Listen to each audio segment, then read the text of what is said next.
नवीन खंडेलवाल जी, गुंजन जिंदल जी, जिग्नेश मेहता जी, Toronto power. एक बार पूरे मंच का अभिनंदन कर दें सारे मित्रों के साथ और हमारे सारे वरिष्ठ अधिकारी। ये भी एक सुखद संयोग है, रेल मंत्री जी यहाँ मौजूद हैं और जब हम रिन्यूएबल एनर्जी की तरफ जा रहे हैं तो भगवान सूर्यनारायण को समर्पित ये ऊर्जा और कितना सुखद संयोग है। वर्तमान में पूर्व का देश अर्थात भारत देश और दुनिया का सबसे बड़ा लोकतांत्रिक देश हमारे अपने एनर्जी सेक्टर में हमारे तो कोई भी कार्यक्रम की शुरुआत दीप प्रज्वलन के साथ होती है।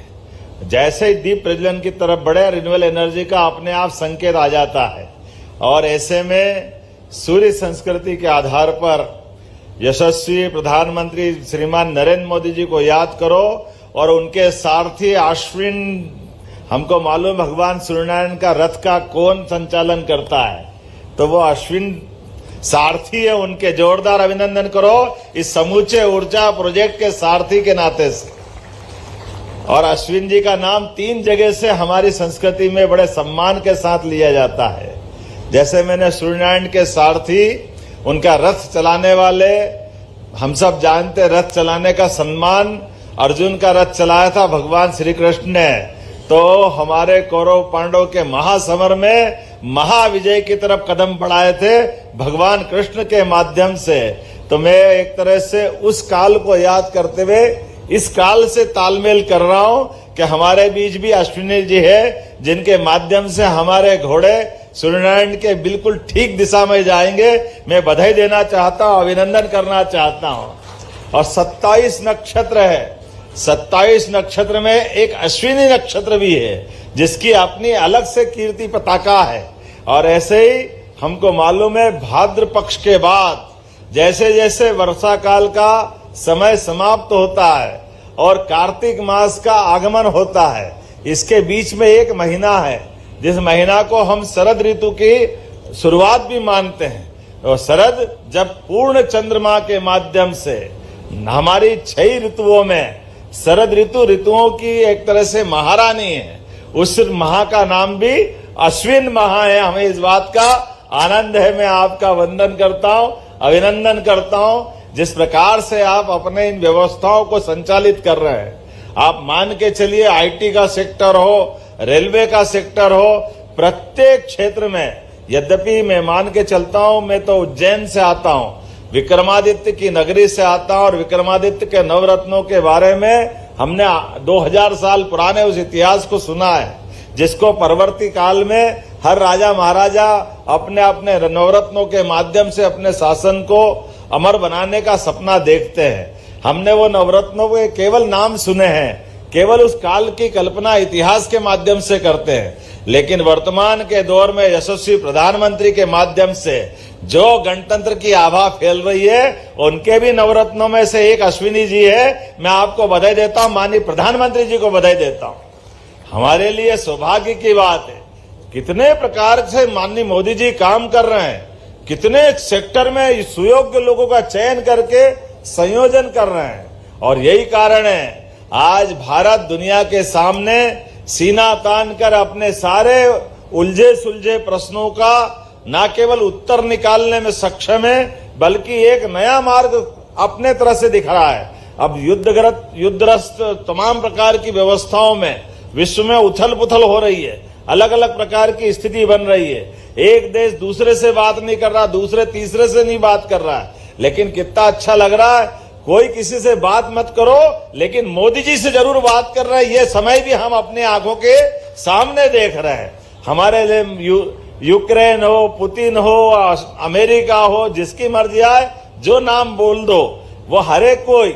और इसीलिए दूसरों की तो छोड़ो, जो दुश्मन देश है उनके यहां से भी अब आवाज आ रही है कि काश मोदी जी हमारे प्रधानमंत्री होते। पाकिस्तान से जाकर पूछो, उनके इमरान खान के वर्षन के रूप में आता है कि काश ये समय ऐसे लीडर हमारे पास हो। मैं मान के चलता हूं आज का भी ग्लोबल इन्वेस्टर समिट में जिस प्रकार से माननीय मोदी जी ने हमारा मार्गदर्शन किया है और ये बात भी सही है, भारत भारत के लिए नहीं, भारत भारत के माध्यम से दुनिया में अपनी सनातन संस्कृति के आधार पर, अपनी अच्छाई के आधार पर, और जो घोषित वाक्य वेद वाक्य है वसुदेव कुटुंबकम, इस भाव को लेकर के अगर भारत में अपनी भारत की भूमिका को ले जाना है तो इसके माध्यम से माननीय मोदी जी, माननीय अश्विनी जी, हमारी सरकार, ये सारी सरकार केवल अपनी एक दिशा बता सकती है, लेकिन दिशा की ताकत, जैसे मैंने सूर्यनारायण के आधार पर, अश्विनी जी के आधार पर ये भावना व्यक्त की सरकार के माध्यम से, लेकिन ये 7 घोड़े हमको 24 घंटे 7 दिन अहरनिश रूप से लगातार चलायमान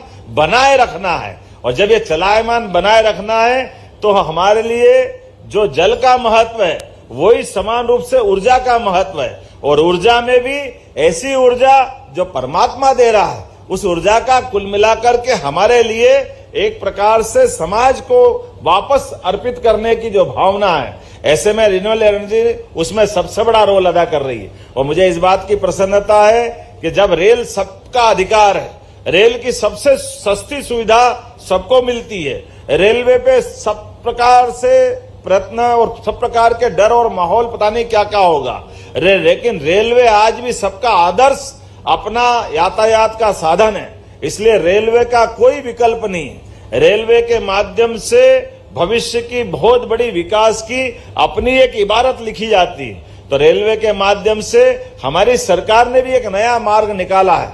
हमारे रिन्यूएबल एनर्जी के मामले में अपने पूरे देश के सभी राज्यों में एकमात्र राज्य मध्य प्रदेश है जो सस्ती बिजली रेलवे को बेचने का काम कर रहा है, उसका एमओयू हुआ, मेरी अपनी ओर से बधाई देना चाहता हूं। और जैसे कि कहा गया है, ये ग्लोबल इन्वेस्टर समिट है, हजारों करोड़ के, लाखों करोड़ के बड़े बड़े उद्यमी आ रहे हैं, बड़े बड़े एमओयू हो रहे हैं, लेकिन उन सारे उस फलक पे जैसे हमारे आकाश की शोभा सूर्य से भी है, चंद्र से भी है, लेकिन जब तक तारे सितारे नहीं चमके तो आकाश आकाश नहीं लगता है। ये तारे सितारे हमारे जिसका जहां जितना योगदान है, अपने अपने योगदान को दे करके कोई कितने प्रकार से भी इन्वेस्टमेंट करे, हमारे लिए सरकार के माध्यम से छोटा 1 मेगावाट वाला, 2 मेगावाट वाला, और अब तो और नीचे जा रहे हैं। हमारे यहाँ लगभग 32 लाख कनेक्शन बिजली के किसानों को है, इसलिए हमने निर्णय किया है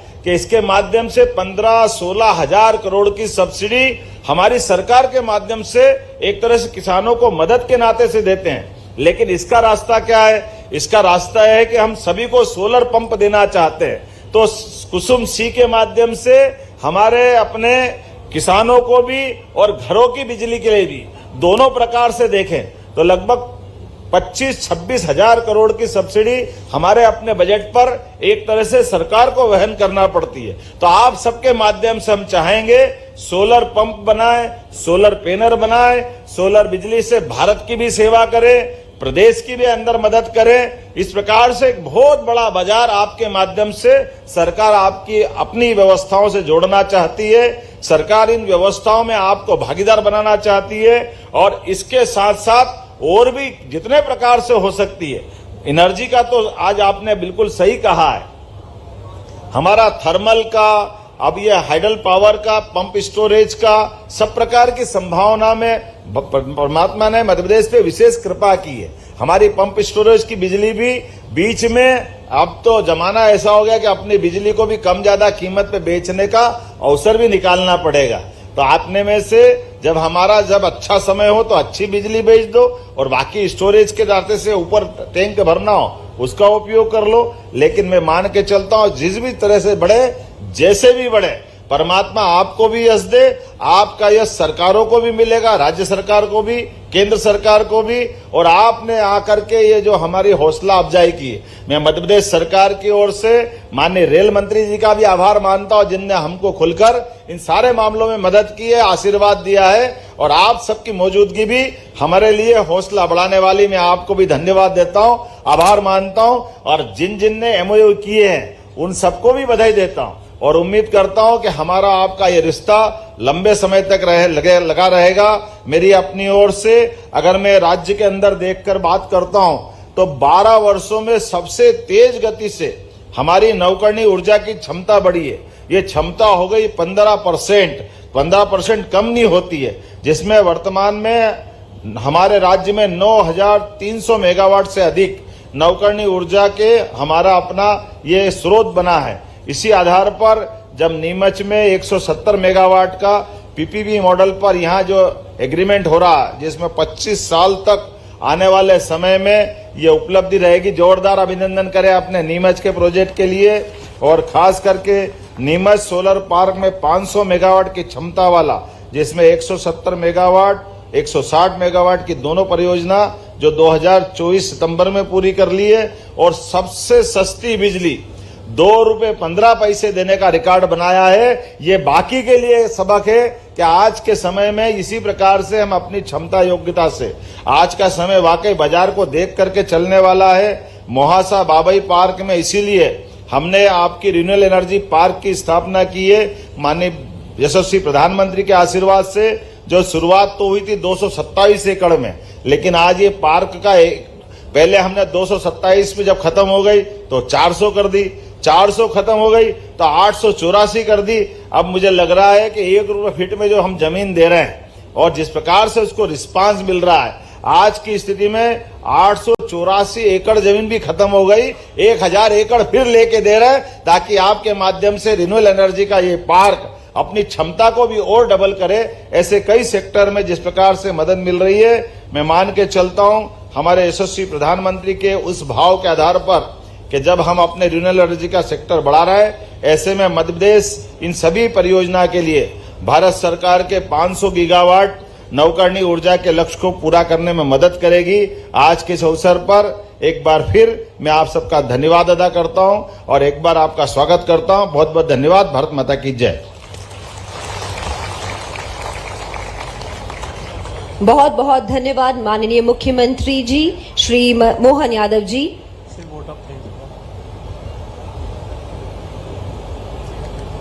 इसके आगे हम धन्यवाद ज्ञापन के लिए आमंत्रित करना चाहेंगे श्री अमनवीर सिंह बैस जी, मैनेजिंग डायरेक्टर MP UVNL।